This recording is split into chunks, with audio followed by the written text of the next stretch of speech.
Phew. Hey, Alhaitham. Oh, it's you two. What's the matter? We're running some errands for Nilu. Have you received her letter? Letter?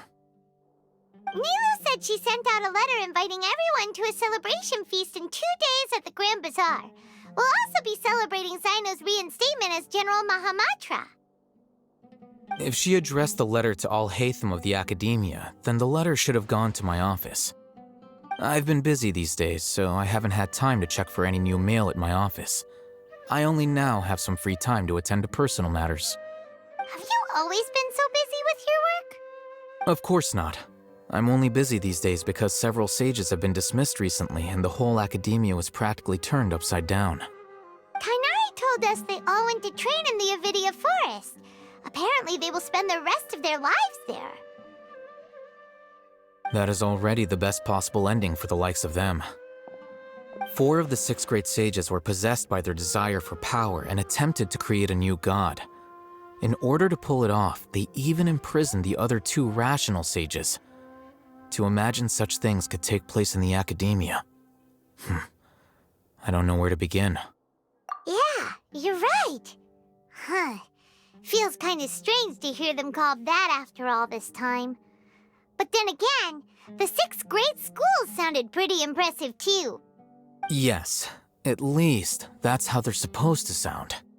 It's said that when the Academia was first founded, the Dendro Archon herself established the 6 great schools, each representing one of the 6 different types of wisdom.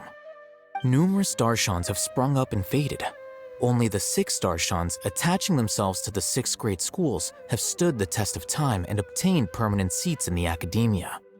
Now, the 6 Darshans are nearly synonymous with the 6 great schools, and the leaders selected for the schools are the 6 great sages. Among the 6 great sages, there is one central leader, the Grand Sage. Unfortunately, only the sages from Vahumana and Amorta remain now. They were imprisoned for opposing Azar and were only rescued after Azar's downfall. So who's managing things in the other 4 schools now? Do they need to find someone new? Yes. Normally, new sages are selected based on a strict set of criteria. Oh, didn't you just say something about becoming a sage? If they pick you, then we'd have a huge connection in Sumeru. Yes, about that. You didn't let me finish my sentence. The person in charge of personnel affairs nominated me to be the Grand Sage in place of Azar and help Lesser Lord Kusanali manage the Academia. But I refused. Huh? But why? Ugh, can't you be a little more ambitious? I'm not even interested in being one of the 6 great sages. Like I said before, I don't like being a leader. Oh, all right. So are you busy these days trying to find others to take the job? That's not my job either. I'm only responsible for handling important affairs within the Academia before the new sages take office. And the first thing I'll do is reject Kasharawar's application for funding. By the way, who was that other person just now? Is he your friend? Do we look like friends? Paimon doesn't know. That's why Paimon's asking. His name is Kaveh, my roommate. You could say he's the representative for Ksharawar scholars. Which is exactly why he always has so many problems. So everything that's happened recently must be a huge change for the people of Sumeru. Such is the work of the Academia Scribe. Well, anyway, no matter how busy you are, since you are our planner, remember to attend the celebration feast in 2 days. All right, I'll see you there.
Is that Paimon I hear?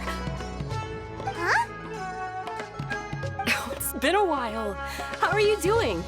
Dinnersad! It's been so long since we've seen you! I'm doing well. I can go as far as saying I have never been happier in my entire life. I don't know if you've heard, but Elazar has completely disappeared, and all the patients have recovered. You kidding? Knowing them and the connections they've got, I'm sure they've heard about it. Yeah! That's right. My lady is feeling better now, so I'm accompanying her for a walk. Why do you still call me that, Dia? You've already informed my father of your resignation. I guess I'm just used to calling you my lady. Old habits die hard. Resignation? You mean you're quitting? Yeah, I might start losing my edge if I keep being a bodyguard for the Homayanis. You know that my parents and I are fond of you, and that we appreciate you very much. It wouldn't be a problem if you wish to continue to be our bodyguard. I'm not a woman that's easily persuaded. You should know that by now, my lady. When I took this job, I had already decided that I'd quit as soon as you'd recovered. It's time for me to get back out there and chase that horizon. So what are you gonna do now if you're not gonna be a bodyguard anymore? I want to take a risky job and put my body to the test again. Huh? But we literally just finished one of the most dangerous jobs ever!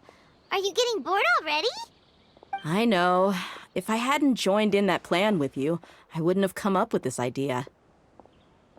I guess I still get fired up by that feeling of going all out in a fight. It made me realize that I'm still a mercenary through and through. Life is short, and I'm happy that I got to be a part of that operation.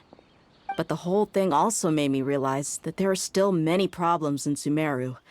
And as a desert dweller, I'm still not completely ready to settle down on this side of the wall.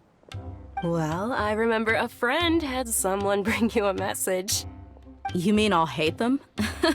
I didn't expect him to still remember that. I thought he was joking. We just came from talking with Alhaitham at the Academia. Did he tell you that he suggested that I come work at the Academia? What? I heard that Azar and his cronies fell from power, and Alhaitham told me that now was a good time to find a job in the Academia, but only if I wanted to. Whoa. Paimon can't see you being anything other than a mercenary. Me neither. But I think Dia would look great dressed up as a scholar. Ugh, forget about it. I wouldn't last 10 seconds in there. Alhaitham probably just liked the way I worked and knew I'm good in a fight, so he suggested I find some work in the Academia. But you know, if you take him up on the offer, Sino might actually agree and let you become a Matra. Because you're super amazing. The Matra have all the talent they need as long as they have Sino. I prefer to be free to live however I choose. In fact, I chose this job from the very start because I knew it'd be right up my alley. Even if being a mercenary means facing all kinds of danger. A lion has to return to the wild sooner or later. If anything, being your bodyguard has been unfamiliar territory for me. I don't want to see you go, but I'll respect your decision. I'm glad to hear you say that. Come on, no need for the sad face. It's not like we'll never meet again. Once the whole Dendro Archon thing is settled, everything in Sumeru will take a turn for the better. That makes me happy too. But a peaceful society will probably mean less demand for mercenaries like me. Before long, we'll be a dying breed. So I'd better get to work while I still can. Huh? But wait a second. You make it sound like you're leaving now. Well, no, not yet at least. I promised my lady I'd stick around until next week. So, have you been in Port Ormos this entire time? We were wondering if you had received a letter from Nilu. Oh, did Nilu write to us? She heard that you were seen in Port Ormos, so she sent the letter here. Huh. It was probably sent to the inn that we're staying at. My lady has been very energetic lately and keeps taking me on hikes, staying out even into the night. By the time we get back, the receptionist is usually off napping on the job. Right, and we tend to leave quite early in the morning, so the old man on duty is also usually dozing off. So what it really sounds like is that the person on duty is always asleep. I bet the letter's at the reception desk. I'll go check later. No wonder there wasn't a reply. You never received the letter. Good thing Nilu asked us to come and check on that. Sorry to make you two come all the way out here.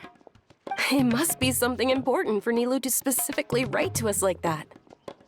Yes, she said they were preparing a victory feast in the Grand Bazaar, and will also be celebrating Sino's reinstatement as General Mahamatra. She was hoping you could come.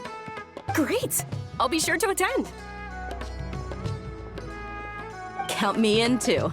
But is there some sort of dress code or anything for the feast? Can I just show up looking like this? Since it's being organized by Nilu, I don't think she'll be too picky about that. If anything, I think she wants to see us as our most natural selves. All right, then this is how I'll show up. The feast will be held in 2 days, so don't forget. Sure. Thank you so much for letting us know. We'll see you there. Oh, by the way, do you happen to know where Sino and Raman are? The General Mahamatra always comes and goes without a trace.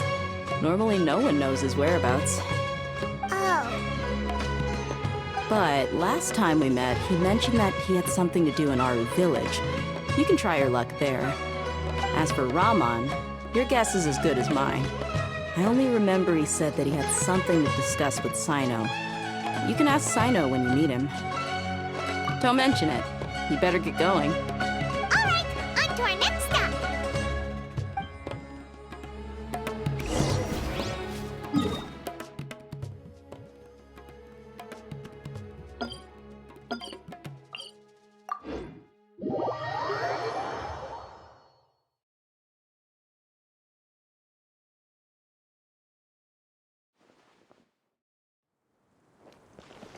Phew.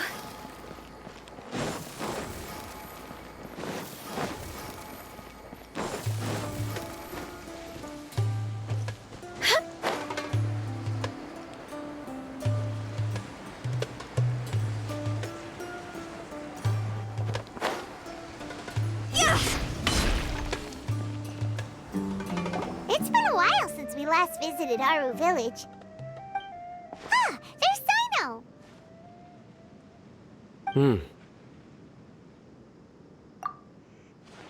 What brings you here? We recovered well, and Tanari agreed to let us leave, so now we're out and about again. It seems Gandharvaville's medical treatment is still as good as ever. Mm-hmm, and Tanari is recovering well, too. That's good to hear.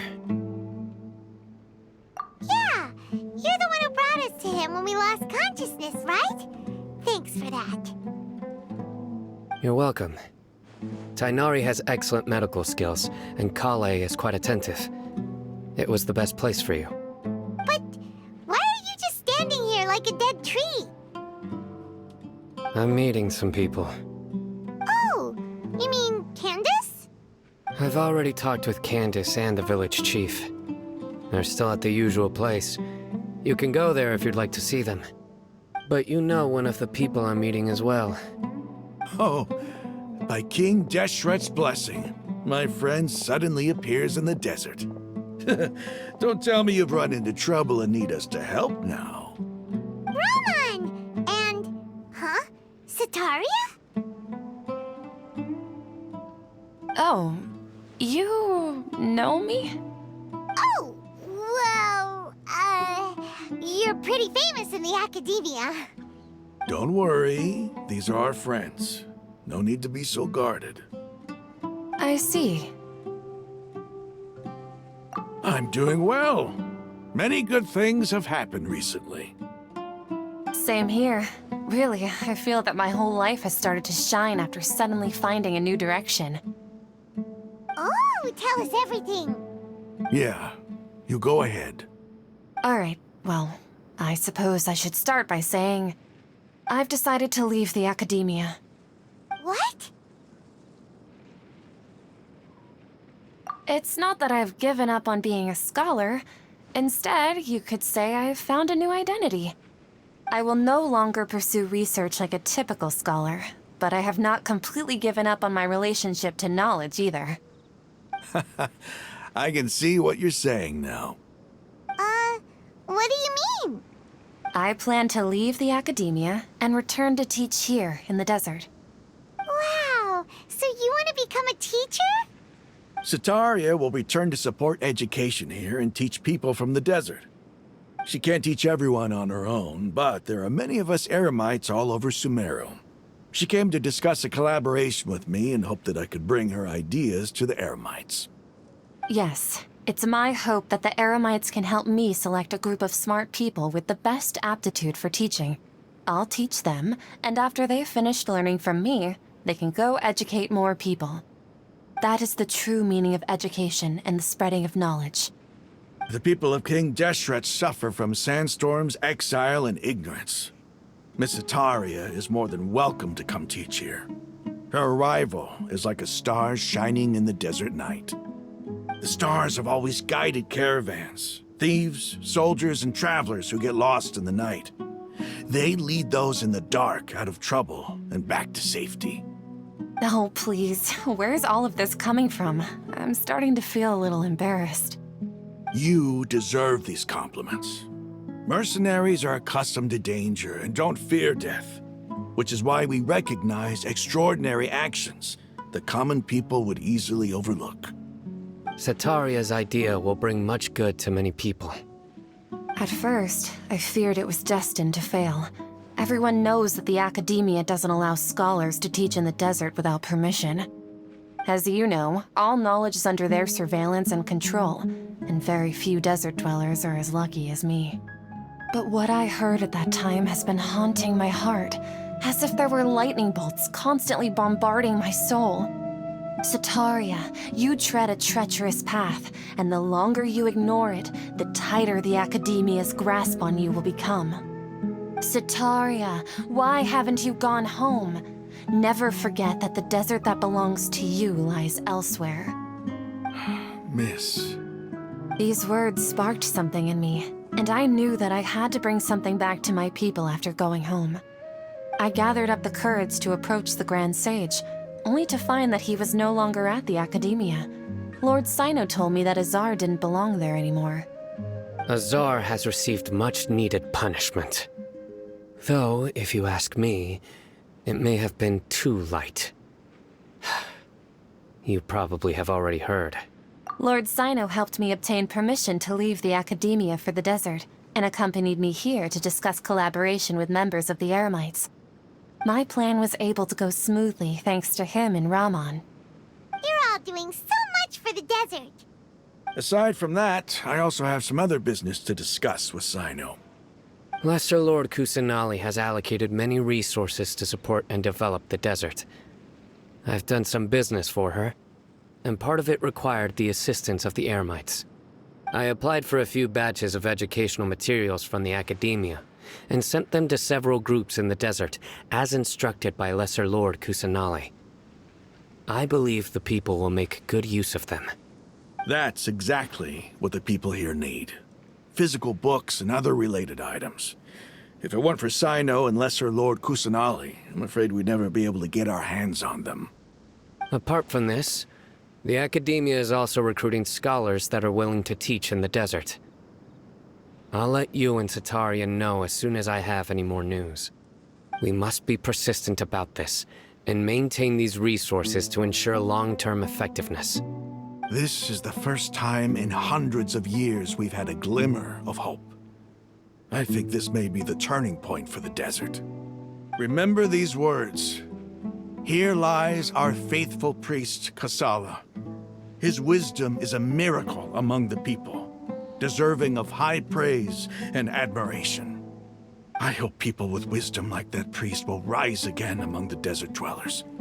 Then we'll once again see the wisdom and glory that once shook the world. Enough about us. Are you here to discuss some business too? No, not at all.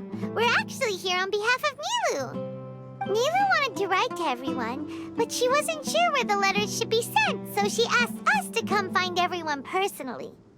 A celebration feast will be held in 2 days at the Grand Bazaar. She hopes that all of you will be able to attend. At the feast, we'll also be celebrating Sino's reinstatement as General Mahamatra. Although, judging from your appearance, it seems you've already been reinstated. Paimon thought you would only start working for the Academia after the feast. Celebration? Feast? It's the first I've heard of it. Tighnari was right. He really didn't know. This feast is for you, Sino. Sounds to me like you'll have to be there. It's rare to see that kind of expression from Lord Sino. You must not like feasts very much. No, not really. But I'll go. Well, I still have a lot to handle here. Besides, I need to look after Miss Sataria in the desert, so I'll have to pass. I'm afraid I won't be able to join you. Although, if you'd be so kind, please give a message to Miss Nilu for me. The message is, I'm sorry for how I treated you before, but now I understand the beauty of your dance. It's like a light shining in the sky. You and the art you symbolize are not only beautiful, but also lively and powerful, so much so that it was prohibited. Please keep dancing, and someday I'll be able to appreciate your art in person. Okay, we've got all that down. Our job here is complete as well. Oh, Sino, remember, party's in 2 days. Make sure you're there. Got it.